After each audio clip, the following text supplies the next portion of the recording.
Hello boys and girls. Christmas came early for me this year. Behind me is my long-awaited Sonus Faber Stradivari G2 speakers. Now, I ordered these speakers when they were first announced back in May of this year. May of this year. At the time, they thought, delivery about 2 to 3 months. Italians. Wait and wait, delay after delay. The last email I received from the factory, they said February of next year. So I thought, well, fine. I've already waited all this time. What the hell's the difference? Plus, I have no money. I've bought all these new lines. We have all these bills to pay for. Anyway, so that was that. Out of nowhere, I'm doing a shoot just now. I hear the doorbell ring, and Stefan's in the room with me. He's monitoring the video, and they ring twice. So I said, Stefan, go get it. So he ran to the back, and then when the video was done, I see paperwork on my desk that says Stradivari. It says Stradivari. Not expecting until February. Anyway, Christmas has arrived. So, quick story. When the original, this is the G2, so second generation. The originals, when they came out, they were visually striking. And I don't mean that in a politically correct way. When you say something is striking, it's like, oh, you know, look at the Tesla Cybertruck. It's striking. I'm talking about the fact that it not only stood out visually, it looked gorgeous, at least to me. And I own 2 pairs. Loved them. They had all kinds of difficulties or setups and so on, but they sounded magnificent. So, fast forward, 20 years later? Or something like that. Sonus Faber introduced these speakers, Generation 2, to coincide with their 40th anniversary. So, after so many years of not doing anything with the speakers, they had all these new drivers, all these new crossover technology and so on, and they decided to refresh it. If you don't know, we'll go into the specs and details in a later video, but if you want to get a bit of an idea of some of the new technology they've introduced, watch our Amati G5 video. I go into some of that, including the intonal technology, the new woofers, and apparently this new woofer that's in here is even more crazy. So anyway, I'm looking forward to taking them out of the box and burning them in over the next few days. I can promise you this. Christmas this year, after family dinner, or lunch I should say, guess where I'll be? All right, so Stefan's going to give me a hand. We'll fumble through the unboxing because this is the first time we're doing it. So Mike might just fast forward everything. All right. So another thing, boys and girls, as far as Sonus Faber is concerned, just like Macintosh, if it's new, there should be Sonus Faber tape on it, so it's unmolested.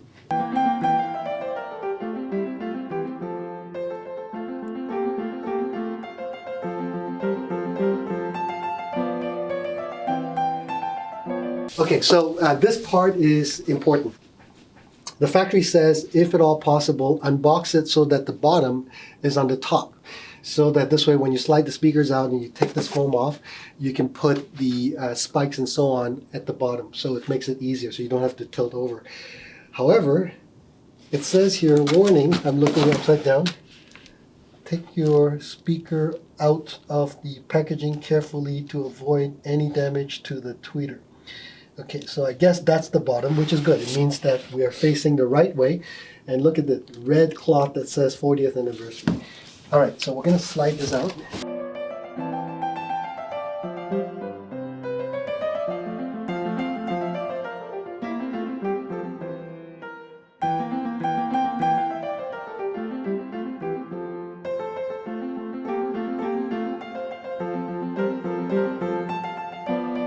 So this is the box of accessories. So these are all the spikes. This is the grill, manual. Look at that, beautiful paper. Beautiful paper, very nice. Okay, and then cleaning kit. Oh wow, it even comes with a cleaning kit, very nice. Okay, I'm just going to start assembling the spikes and then put it on. And it comes with these beautiful floor protectors as well. See, this is the bottom, so it doesn't scratch your floor. And it has that dimple there the spikes go on.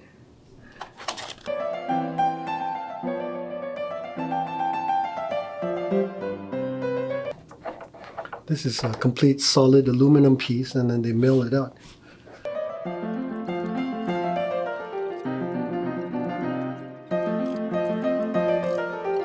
Okay, so I just installed the spikes. You put the longer spikes in the front, the shorter ones in the back, and there's a little cap here that covers the bolt, so you don't see the bolt, and all you see is this beautiful stainless steel finish, which contrasts beautifully with this thick aluminum plate. It's a solid piece of aluminum, and then you've got this beautiful rosewood. I don't know if that is going to show how beautiful that is, but this is truly stunning.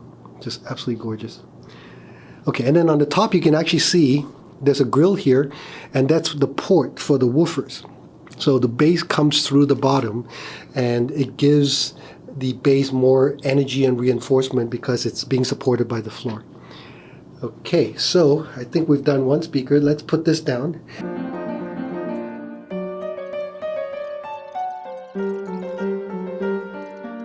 All new drivers, all of them are brand new. You can see that this mid-range is similar to the Amati.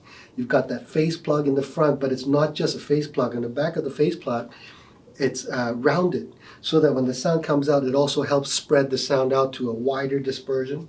It also helps to give it a much smoother and flatter frequency response off axis.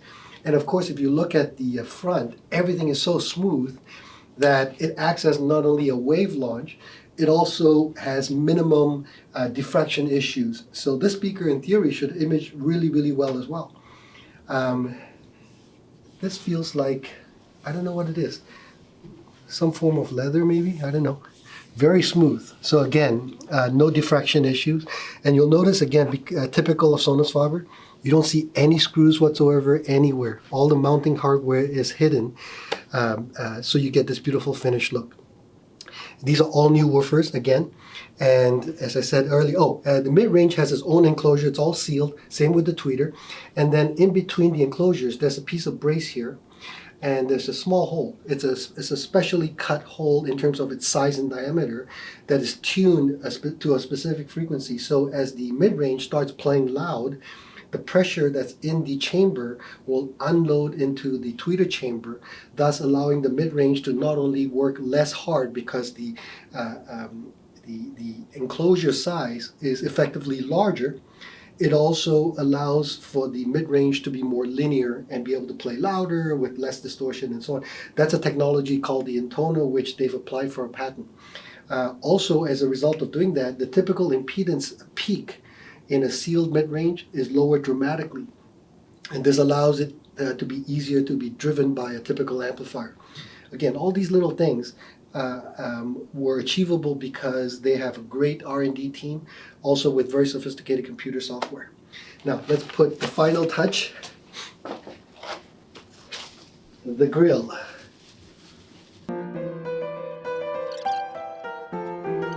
So it appears there's actually a bottom and a top. I didn't notice this before.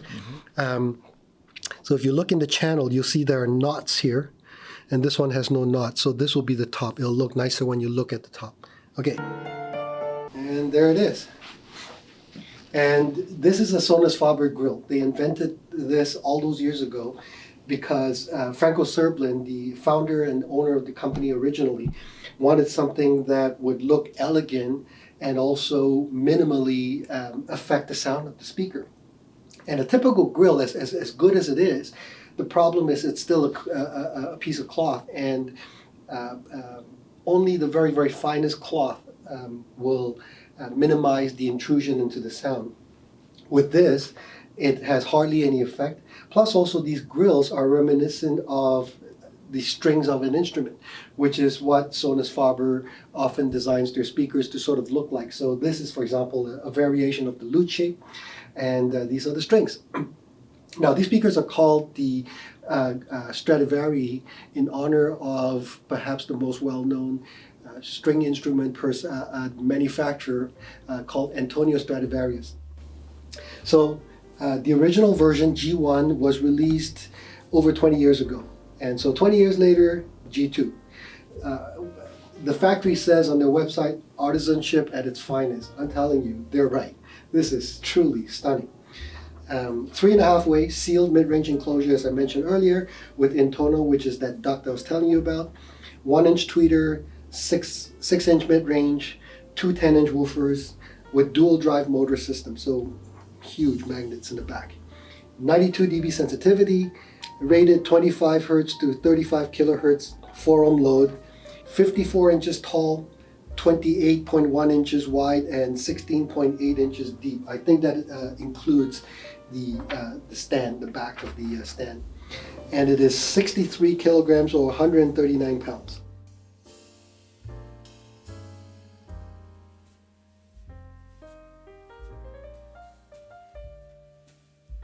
All right, I'm going to show you the back of the speaker because there are some settings. This, by the way, is called the red. There are 2 finishes. There may be more. I remember 2 for sure. It might be black piano as well, but certainly there's this. There's also the Wenge. And most Sonus Fabers, I don't know about these, but certainly most Sonus Fabers, if you have custom finishes, they will do it for you as well, obviously at an additional cost. So this is the back of the speaker. This is all new. It's the first time I've seen this. There's a window here that shows you the crossover. And again, Mike will do some close-up shots and show you this. This is where you connect your speaker wire, whether it's a single wire or bi-wire or bi-amplifier. There's a piece of metal that shorts them out if you're only using single wiring. And then finally, there are these adjustments at the bottom here to allow you to tweak the output of the drivers, whether you want lower or less bass, or a lot less bass, and so on. It's not. I don't think it's necessarily very dramatic, but by putting the shorting plugs in here, you can get the adjustment of the sound that you want based on your room and the settings. So, for example, if the speakers are very close to the wall, you may want to have more adjustment, more attenuation. And if you look, there are markings over here that show you what that means. So here is the least amount of attenuation. Here there's a bit more attenuation, and here it's flat. And this is, I guess, the center part that you connect. So you have a pin that goes here, here, or here. Okay, so this is the device that you stick in. So you put one end in the center, and so if I wanted to be flat, this is how I would connect it, just like that, right? Otherwise, if you want a little bit less attenuation, or if you want a lot less attenuation, that's how you connect it. And then what I really like also is this little nice touch here, a piece of redwood veneered with the different text that tells you the connection of the high frequencies, the low frequencies, and so on. And then it finally says, let me take this up, it looks nice. It says Sonus Faber Stradivari G, made in Italy. Just really, really nice. Okay, oh, and then the shape. When I first saw the pictures, I didn't like them. I mean, I truly thought, my God, the previous generation looked so much nicer.